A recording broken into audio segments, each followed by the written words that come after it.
பொன்னியின் செல்வன் இரண்டாம் பாகம் 48ஆம் அத்தியாயம். களபதி யின் மரணம். குதிரை மீது வந்த பெண்மணி யார் என்பது இளவரசருக்கு உடனே தெரிந்து போயிற்று. குதிரை நின்ற இடத்தை நோக்கி அவர் விரைந்து சென்றார். அவளுடன் பூங்குழலியும் போனாள். மற்றவர்களும் சற்று தூரத்தில் தயங்கி போனார்கள். ஊமை ராணி அதற்குள் குதிரையிலிருந்து இறங்கிவிட்டாள். பின்னால் கூட்டமாக வந்தவர்களை சற்று கவலையுடன் பார்த்து விட்டு பூங்குழலியிடம் சமிக்கை பாஷையில் ஏதோ சொன்னாள். பெரியம்மா காட்டில் ஏதோ அதிசயத்தை பார்த்திருக்கிறாள். அந்த இடத்துக்கு நம்மை வரும்படி அழைக்கிறாள் என்றாள். இளவரசர் அக்கணமே போவதென்று தீர்மானித்து விட்டார். மற்றவர்களும் தம்முடன் வரலாமா என்று கேட்கச் சொன்னார். ஊமை ராணி சிறிது யோசித்து விட்டு சம்மதத்துக்கு அறிகுறியாக தலையை அசைத்தாள். போகும்போது எல்லோரும் அவள் ஏறி வந்த குதிரையை பற்றியே பேசிக்கொண்டு போனார்கள். அது அரபு நாட்டிலிருந்து வந்த அற்புதமான உயர் ஜாதி குதிரை. இந்த மூதாட்டிக்கு எப்படி கிடைத்தது? சமீப காலத்தில் இந்த பிரதேசத்தில் சைன்யம் எதுவும் வந்து இறங்கவில்லை. போர் ஒன்றும் நடக்கவில்லை. அப்படியிருக்கும் போது இக்குதிரை இந்த பெண்மணிக்கு எப்படி கிடைத்திருக்க முடியும்? தொண்டை மாநாட்டின் முகத்துவாரத்தின் அருகில் சோழ நாட்டு கப்பல் ஒன்று கரைதட்டி புதைந்திருந்ததை பார்த்தோம். அங்கிருந்து சிறிது தூரம் வரையில் இலங்கை தீவின் கரை தென்கிழக்கு திசையாக வளைந்து நவிந்து சென்றது. அடிக்கடி கடல் நீர் பூமிக்குள் சிறிய நீர்நிலைகளையும் பெரிய நீர்நிலைகளையும் உண்டாக்கியிருந்தது.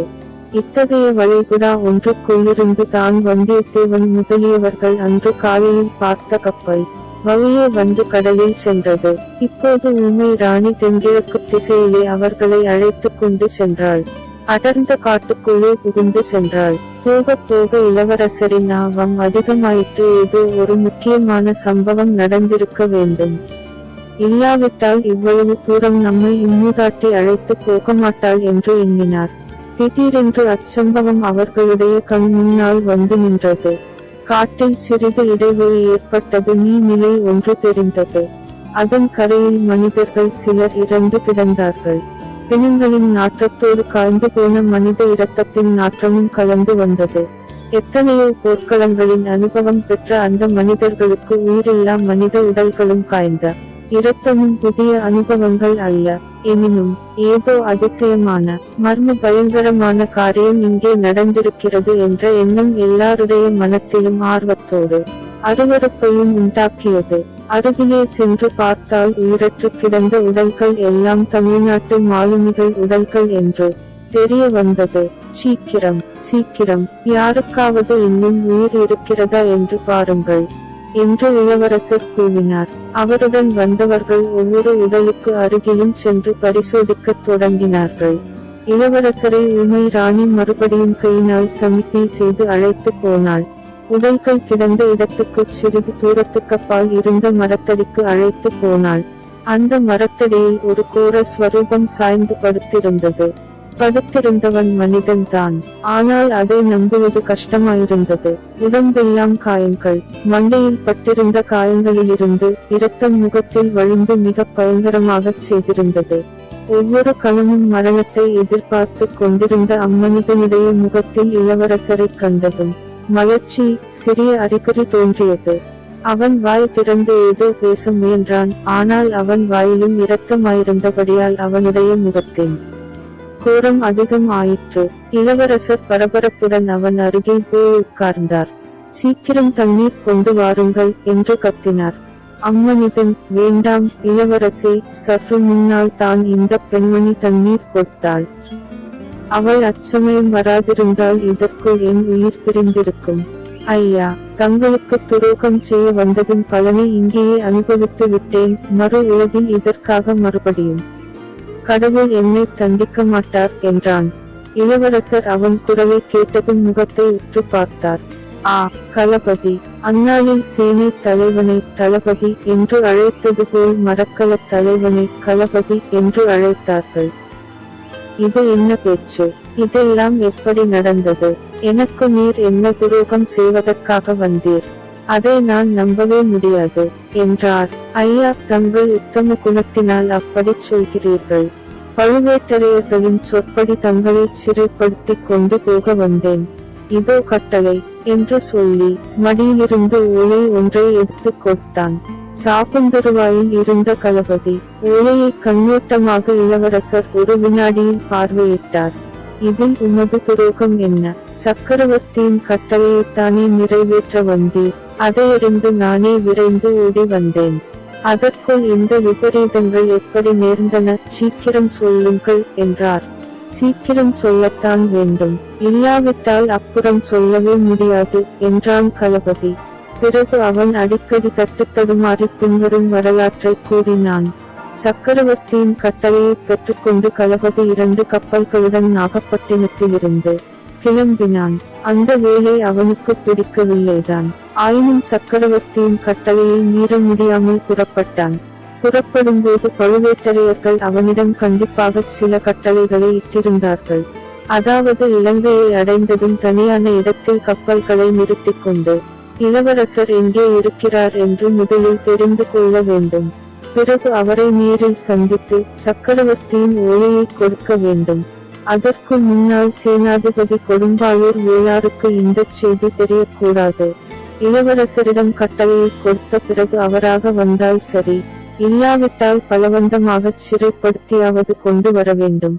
இவ்விதம் சொல்லி தங்கள் அந்தரங்க ஆட்கள் சிலரையும் பழுவேட்டரையர்கள் களபதியுடன் சேர்த்து அனுப்பினார்கள். களபதி மனத்தில் பெரிய பாரத்துடனேயே புறப்பட்டு வந்தான். அவன் கீழிருந்த கப்பல் மாலுமிகளில் பலருக்கு எதற்காக இலங்கை போகிறோம் என்பது தெரிந்திருக்கவில்லை. இதனால் அவனுடைய மனவேதனை அதிகமாயிருந்தது.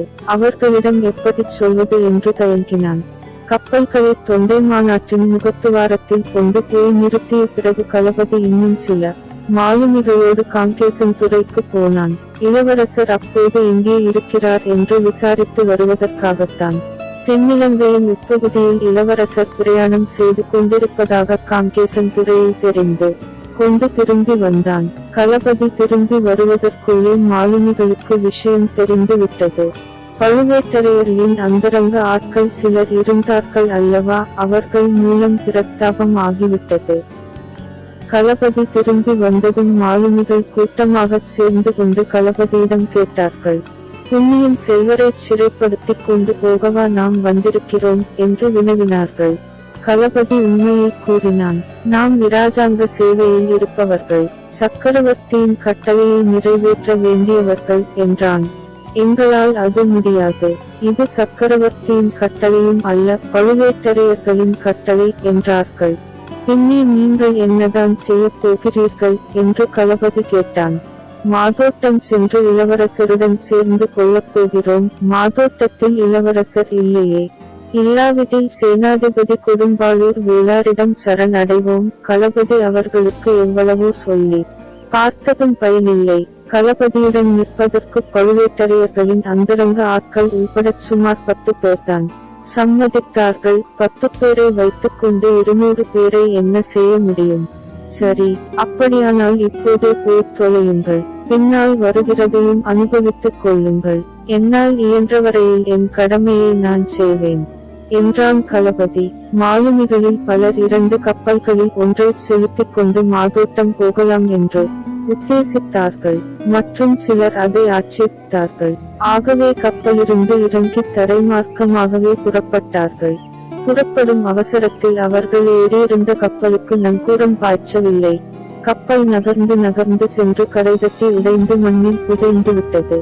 இதற்கு பிறகு களபதி மற்றொரு கப்பலுடன் அங்கே இருக்க விரும்பவில்லை. காங்கேசன் துறையில் அவன் ஒரு செய்தி கேள்விப்பட்டிருந்தான். சில நாளைக்கு முன்பு முல்லை தீவுக்கு பக்கத்தில் அரபு நாட்டு கப்பல் ஒன்று உடைந்து முழுகிவிட்டதென்றும் அதிலிருந்து தப்பி பிழைத்த மூர்க்க அராபியர்கள் சிலர் அந்த பக்கத்தில் பிரிந்து கொண்டிருந்ததாகவும் சொன்னார்கள். எனவே கரைதட்டி புதைந்த கப்பலுக்கு பக்கத்தில் இன்னொரு கப்பலையும் நிறுத்தி வைக்க அவன் விரும்பவில்லை. நன்றாயிருந்த கப்பலை அங்கிருந்து அப்புறப்படுத்திக் கொண்டு போனான். கடல் அடுத்தபடியாக பூமிக்குள் சென்றிருந்த குடாவில் கொண்டு போய் நங்கூரம் பாய்ச்சி நிறுத்தினான். பின்னர் களபதி தன்னுடன் இருந்த மாலுமிகளுடன் கரையில் இறங்கி மேலே செய்ய வேண்டியதைப் பற்றி அவர்களிடம் கலந்து ஆலோசித்தான். அவன் மட்டும் தனியாகச் சென்று இளவரசரிடம் கட்டளையைச் சேர்ப்பிப்பதாகவும் அதுவரையில் மற்றவர்கள் கப்பலை பத்திரமாக பாதுகாத்து வரவேண்டும் என்றும் சொன்னான். மாலுமிகள் தங்கள் கவலைகளை களபதியிடம் தெரிவித்துக் கொண்டார்கள்.